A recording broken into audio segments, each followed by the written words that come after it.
qui se passe dans votre cœur? Qu'est-ce qui se passe dans votre vie intérieure? Vous savez, aujourd'hui et toute cette semaine, nous allons parler de l'importance d'un cœur pur et comment il influe sur notre relation avec Dieu et avec les autres. Je sais que vous allez être bénis.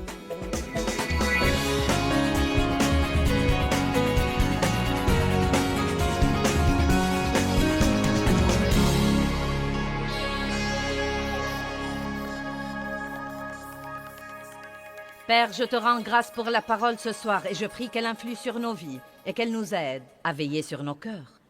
Si j'étais montée en chair ce soir sans vous dire ce que je vais enseigner et que je vienne vous dire « J'ai appris cette semaine que j'ai une maladie de cœur », tout le monde aurait dit « Oh !» Mais la vérité est que j'ai vraiment une maladie de cœur et vous aussi. Chacun de nous dans cette salle ce soir a une certaine maladie de cœur. Et chaque fois que je vais chez le médecin et que je me fais faire un bilan de santé, il me fait un examen du cœur. Et je crois que les chrétiens doivent vraiment examiner leur cœur beaucoup plus souvent. Car c'est étonnant, honnêtement et sincèrement, c'est vraiment étonnant ce que nous faisons les choses machinalement et continuons à faire la chose chrétienne que nous faisons. Et pourtant, il s'est glissé quelque chose dans nos cœurs qui nous fait mal et qui fait mal aux autres parce que ce qui est en nous va sortir de nous. Et plus vite vous détectez une maladie de cœur et que vous la traitez, mieux c'est pour vous. Quand nous laissons les mauvaises choses dans notre vie sans surveillance longtemps, elles s'enracinent plus profondément et elles deviennent plus difficiles à traiter. Nous allons passer beaucoup de temps ce week-end à parler de la condition de nos cœurs et nous allons parler de la manière dont Dieu teste nos cœurs également. Et les tests que nous passons dans la vie sont très importants pour nous. Dieu ne joue pas pour voir ce que nous pouvons supporter. Dieu nous fait un test, non pas parce qu'il veut savoir ce qu'il y a en nous, parce qu'il sait tout déjà, mais parce qu'il veut que nous sachions nous-mêmes ce qu'il y a en nous. Et nous sommes parfois surpris par ce qu'il y a en nous. Amen? Je n'arrive pas à croire que j'ai fait ça. Et il veut que nous manifestions ces choses pour que nous puissions nous en occuper et y faire face, et comme ça nous grandissons. La vérité nous affranchit. Nous ne sommes jamais affranchis en vivant dans l'obscurité et en vivant dans la tromperie. Satan est le maître de l'obscurité. Tout ce que nous pouvons tenir secret dans nos vies, Satan peut le contrôler. Mais quand ça sort à la lumière et ça se révèle, si nous le voyons comme il faut et nous laissons Dieu s'en occuper comme il faut, nous passons à un nouveau niveau de liberté et à un nouveau niveau de puissance. Amen? Donc, Proverbe 4, 23. Garde ton cœur en toute diligence et en toute vigilance, car de lui sont les issues de la vie. Maintenant, regardons ça. Il ne dit pas que quelqu'un va garder votre cœur, que Dieu va garder votre cœur, que Joyce va garder votre cœur, que votre voisin va garder votre cœur, que votre pasteur va le garder. Il dit, garde ton cœur. C'est une responsabilité que chacun de nous doit prendre. Et si vous ne retirez rien d'autre de ce message, je veux que vous compreniez que vous avez la responsabilité de garder votre cœur. Et croyez-moi, c'est pratiquement un travail à plein temps. Car on ne sait jamais ce qui pourrait arriver à n'importe quel moment. On ne sait jamais ce que quelqu'un pourrait nous dire, qui pourrait nous blesser, et tout à coup, nous aurons une blessure là-dedans que nous devons traiter. Nous ne savons pas quand quelqu'un va nous décevoir, nous trahir ou nous laisser tomber. Nous ne savons pas, n'est-ce pas? Nous ne savons vraiment pas ce que tout le monde fera. Et donc, nous devons constamment travailler avec le Saint-Esprit pour garder nos cœurs comme il faut. Ceci pourrait être, pour certains d'entre vous, un des séminaires les plus importants auxquels vous auriez jamais assisté. Parce qu'il n'y a rien de plus important que notre vie intérieure. Il y a eu une poignée de choses qui ont vraiment changé ma vie spirituelle avec Dieu. Quand j'ai été régénérée et rempli de l'Esprit quand j'ai appris l'importance de chercher la face de Dieu et non seulement sa main. C'est très important d'arriver à ce point car ce qui est précieux, c'est la présence de Dieu et non seulement ce qu'il peut faire pour nous. C'était important pour moi, mais une autre de ces choses était la vie intérieure. Apprendre que ma vraie vie est en fait la vie qui est en moi. Le saviez-vous? Ce n'est vraiment pas... La vie n'est pas vos circonstances. La vie n'est pas la maison que vous habitez, ou le travail que vous avez, ou l'argent que vous avez à la banque, car vous pouvez avoir tout ça et être très malheureux. Le monde est plein de gens riches et malheureux. Plein de gens prospères et malheureux. Plein de gens qui vivent dans de grandes maisons et qui sont malheureux. Et je ne sais pas, vous savez, il n'y a pas de mal à jouir des meilleures choses de la vie. Dieu veut vous bénir, mais ce n'est pas votre vraie vie. Votre vraie vie, c'est la vie qui est en vous. Et c'est étonnant ce que vous pouvez être heureux au milieu des pires circonstances possibles et combien vous pouvez être paisible au milieu du désarroi qui sévit dans le monde aujourd'hui si vous savez garder votre cœur dans la condition qu'il faut. Quelqu'un peut dire amen à ça? Matthieu 5:8 dit « Bienheureux ceux qui ont le cœur pur, car ils verront Dieu. » J'aime ça. Dieu vous parle si vous gardez votre cœur pur. Vous voulez les secrets de Dieu? Gardez votre cœur pur. Bienheureux ceux qui ont le cœur pur, car ils verront Dieu. Ceci ne veut pas nécessairement dire le voir de vos propres yeux, mais vous expérimenterez la présence de Dieu. 1 Pierre 3 et 4 nous dit à quel point l'homme intérieur est important pour Dieu. Regardons-le sur l'écran, s'il vous plaît. Que votre parure ne soit pas seulement les coiffures recherchées et les cheveux tressés, les bijoux d'or ou les toilettes distinguées, mais que ce soit la parure intérieure et la beauté de la disposition cachée du cœur, avec le charme incorruptible et impérissable d'un esprit doux et paisible, qui n'est ni inquiet ni troublé, mais qui est d'un grand prix devant Dieu. Maintenant, je devrais parler aux dames pour 1 minute, car je sais que nous passons beaucoup plus de temps à nous pomponner que la plupart des hommes. Peut-être pas tous les hommes, peut-être que certains d'entre vous. Vous savez, non mais... Vous savez, Dave prend pas mal de temps pour se faire beau le matin, mais ça ne lui prend pas aussi longtemps que moi. Et je crois que si nous passons la même quantité de temps à examiner nos cœurs que nous passons à examiner nos visages... Allez, vous savez comment nous sommes. Nous nous regardons dans tous les miroirs que nous voyons. Vous portez un miroir dans votre sac à main. J'ai sorti le mien il y a quelque temps. Je me suis regardée avant de sortir ici. Je me suis habillée à l'hôtel, je me suis regardée dans le miroir, j'ai examiné mon collier, ma tenue, j'ai tout examiné. Vous savez, examiner. Nous vérifions toujours. Et ici, il y a un miroir dans la chambre verte. Je ne sais pas pourquoi on les appelle vertes, elles ne sont jamais vertes. Et un miroir là, examiner. Je suis sortie ici en me regardant dans le miroir là-bas. Et on a une torche électrique et je m'examine avant de sortir.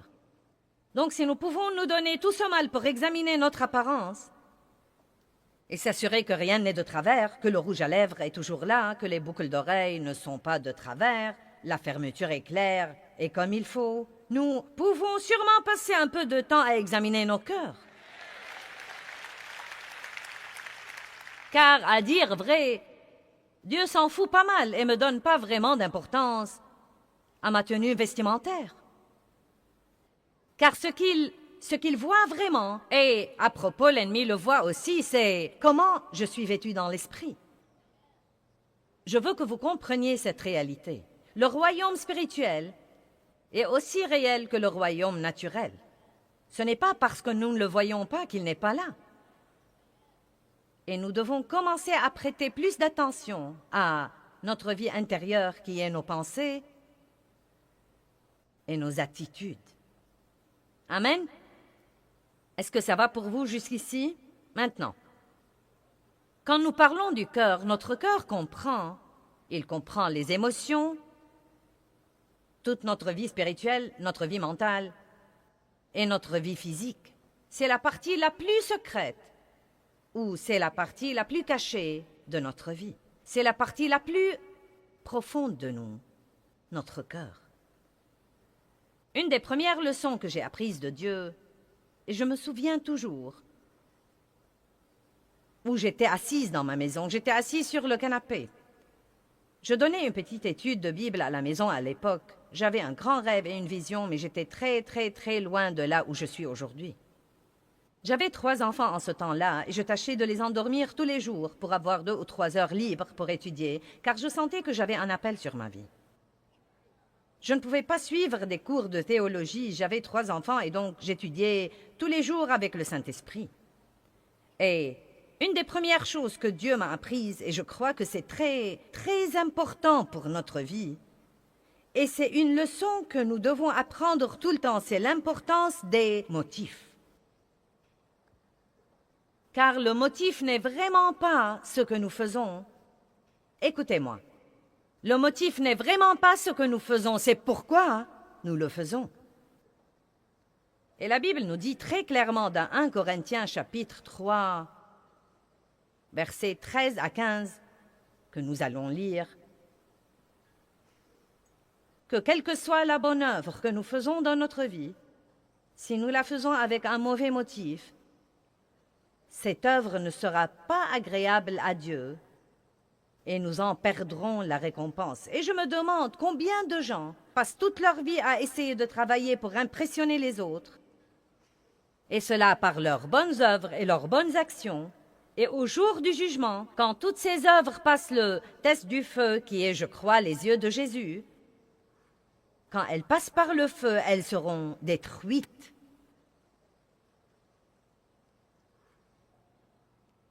« 1 Corinthiens 3, 13.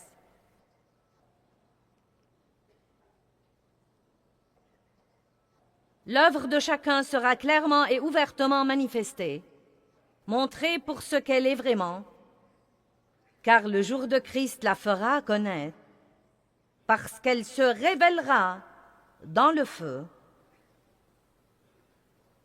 et le feu éprouvera et jugera le caractère et la valeur de l'œuvre de chacun. Et si l'œuvre bâtie par quelqu'un sur ce fondement, qui est le produit de ses efforts, subsiste au test, il recevra sa récompense. Mais si l'œuvre de quelqu'un est consumée sous le test, il subira la perte de tout, il perdra sa récompense, bien que lui, il sera sauvé, mais seulement quand quelqu'un qui a passé au travers du feu. Nous ne sommes pas sauvés à cause de nos œuvres, car notre salut est basé sur la grâce et la miséricorde de Dieu et le sang répandu de Jésus-Christ. Mais nous aurons des récompenses au ciel pour nos œuvres qui sont faites ici sur terre, mais seulement celles qui sont pures, seulement celles qui sont faites pour une bonne raison. Maintenant, quelles seraient certaines des mauvaises raisons? Eh bien, Matthieu 6 nous donne un petit aperçu. Il dit: « Quand vous priez, entrez dans votre chambre la plus privée, dans un endroit comme le cabinet, et priez. Que vos prières soient en secret pour que votre Père céleste vous récompense en public. » Il ne dit pas qu'il ne faut pas prier en public, mais il dit que c'est mauvais de prier pour être vu.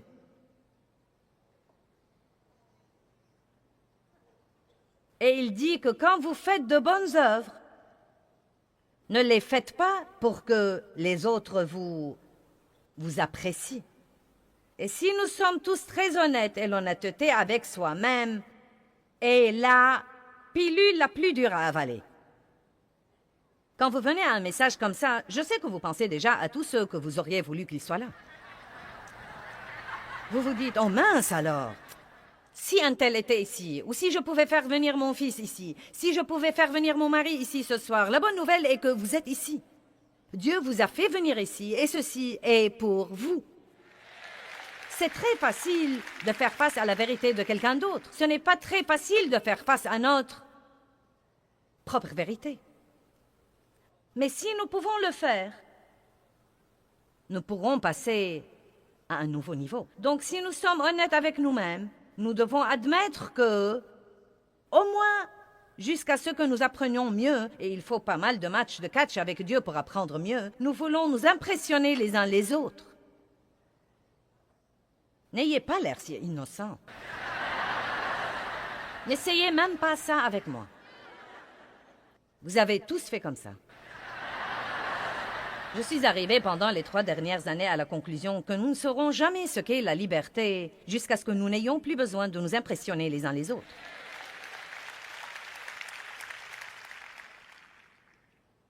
C'est à ce moment-là que nous serons libres, quand nous ferons ce que nous ferons pour le Seigneur, parce que nous l'aimons et que nous ne nous soucions que de ce qu'il pense, et que nous ne nous laissons pas entraîner par ce que tous les autres pensent de ce que nous faisons. Donc nous devons commencer. Si nous voulons jamais que notre cœur soit juste, nous devons commencer par comprendre les motifs. Et je suggère que vous preniez quelque temps cette semaine pour vous réunir avec vous-même. Prenez rendez-vous sur votre agenda. Réservez une demi-journée avec vous-même. Et si vous ne pouvez pas vous supporter pour longtemps, commencez par de petits incréments. J'aime passer du temps avec moi-même, mais il m'a fallu du temps pour y parvenir. Réunissez-vous avec vous-même, et je veux que vous notiez tout ce que vous faites, et ensuite posez-vous la question, pourquoi je fais ça? Et croyez-moi, si vous êtes honnête, vous n'aurez plus un programme chargé, car vous pouvez en enlever un tas de trucs dans cette réunion de 4 heures. Car nous ne savons même pas parfois pourquoi nous faisons les trucs. Quelqu'un me l'a demandé et je ne veux pas le fâcher, je l'ai fait. Quelqu'un s'attend à ce que je le fasse et je ne sens pas que Dieu veut que je le fasse, mais on s'attend à ce que je le fasse. Ou bien nous ne voulons pas... Je faisais des trucs parce que je voulais savoir ce qui se passait, j'étais curieuse. Je vous dis la vérité. Et je faisais partie de comités et de groupes parce que je voulais savoir ce qui se passait. Je parle de groupes d'église, de comités d'église. Non, mais j'ai poussé et supplié mon mari de devenir un aîné dans l'église. Et je crois en fait que pour Dave, ça lui était complètement égal. Parce qu'il n'essaye d'impressionner personne, il essaye d'aimer Dieu et de vivre sa vie. Mais moi, je voulais savoir tout ce qui se passait. Je voulais qu'il assiste aux réunions des aînés pour rentrer à la maison et tout me raconter. Vous serez donc étonnés de ce que vous découvrirez chez vous si vous devenez vraiment, vraiment, vraiment honnête. Écoutez-moi, un jour j'étais dans un institut de beauté et c'était à l'époque où tout le monde portait ses pins de Jésus en diamant fantaisie. Quelqu'un se rappelle les pins de Jésus en diamant fantaisie? Quelqu'un en a toujours? Bien. Et donc, je portais mon pin dans l'institut de beauté. Et il y avait une dame là-dedans qui l'a admiré. Oh, c'est vraiment beau. Et une dame m'a dit qu'elle était infirmière dans un centre anticancéreux. Et ensuite, elle a dit, tu sais, je suis chrétienne, mais elle a dit que c'était très dur. Et elle a dit, j'aimerais vraiment pouvoir parler aux gens de Jésus, mais l'hôpital ne nous le permet pas. Et donc, j'ai eu cette idée. Eh bien, vous savez, si elle avait ce pin, et quand elle se pencherait sur les patients, ils pourraient voir le nom de Jésus. Maintenant, vous voyez, jusqu'ici, ça va très bien. Et ce nom, juste ce nom de Jésus, les aiderait vraiment. Donc, je me suis dit, bien, je vais lui donner ce pin. Donc, je pensais que je devais le lui donner en privé, mais j'ai pensé, eh bien, comment vais-je faire ça? Et si elle quittait l'Institut de beauté avant moi? Et à ce moment-là, la fille qui faisait mes ongles s'est levée et elle a dit, « Joyce, nous n'avons plus la poudre que nous utilisons et le fournisseur est à côté. Je vais aller en chercher et je reviendrai dans un instant. » Elle m'a laissée assise avec cette dame et nous étions complètement seuls. Dieu m'a fourni l'occasion parfaite pour lui dire que je sens que Dieu veut que je te donne ceci et c'est ce dont il m'a parlé. Et ensuite, m'occuper de mes propres affaires. Mais oh non! Non! Je devais attendre le retour de l'autre dame car... j'avais ce débat dans ma pensée. Eh bien, vous savez, il lui serait très utile de me voir donner ce pin et elle comprendrait sûrement que le don fait partie de la vie chrétienne et ceci pourrait l'aider à donner. J'étais vraiment une femme si charnelle et si stupide. Et quand j'ai quitté le magasin, Dieu m'a dit, j'espère que tu as aimé ça car c'est toute la récompense que tu auras. Ensuite, je me suis rendu compte. C'était charnel, charnel, charnel, charnel. Et je suis sûre que vous n'avez pas besoin de réfléchir longtemps pour trouver quelques trucs comme ça dans votre vie. Nous voulons être vus. Nous voulons être remarqués, nous voulons être appréciés, nous voulons être remerciés. Nous voulons que quelqu'un nous applaudisse et nous récompense. Et tout ceci est très bien si Dieu vous le donne. Mais si vous trichez pour l'avoir, vous perdez.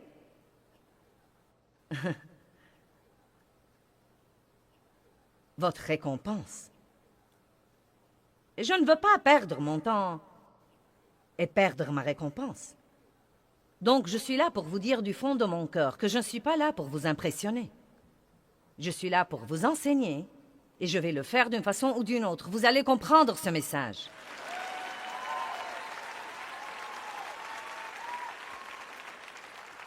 Maintenant, nous allons commencer à parler des différentes maladies de cœur. La première maladie de cœur dont je veux vous parler est la dureté de cœur.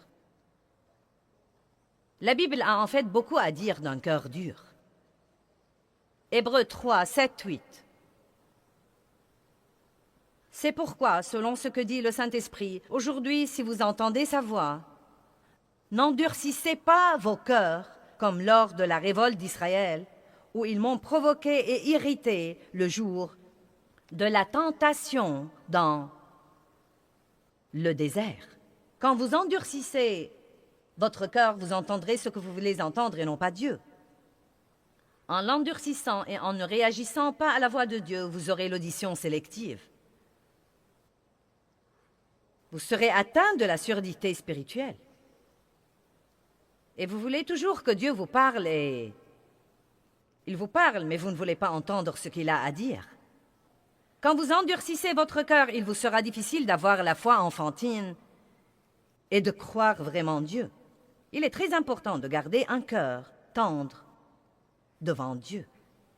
Nous avons chanté un cantique qui dit « Brise mon cœur avec ce qui brise le tien ». Et je crois que nous devons demander à Dieu d'attendrir nos cœurs. Et j'ai pensé à l'attendrissement du cœur. Et il y a 2 moyens pour avoir ceci. Et l'un d'entre eux est beaucoup plus préférable à l'autre. Si je veux attendrir une pièce de viande, je peux utiliser un couperet. Et j'y ai pensé trop tard. Je voulais l'avoir ici, mais je n'ai pas eu le temps de me le procurer. Je vous prie donc d'utiliser votre imagination. Non, mais je voyais ma mère à l'époque où j'étais enfant. Peut-être qu'on n'avait pas d'autre moyen pour attendrir la viande, mais elle achetait une pièce de viande et elle prenait ce couperet et elle l'abattait, elle l'abattait. Eh bien, il y a un autre moyen pour nous attendrir, et c'est la méthode de mariner. Je connais quelqu'un qui cuit le meilleur steak que j'ai jamais goûté de ma vie, et il le met à mariner dans quelque chose toute la journée. Et quand je mets mon cœur à mariner en présence de Dieu, il devient vraiment tendre. Car vous ne pouvez pas fréquenter Dieu pour longtemps et ne pas lui ressembler. Donc, je préfère la méthode de mariner. Mais si vous ne voulez pas passer du temps avec Dieu et vous ne voulez pas prendre le chemin facile, Dieu peut vous arranger des circonstances.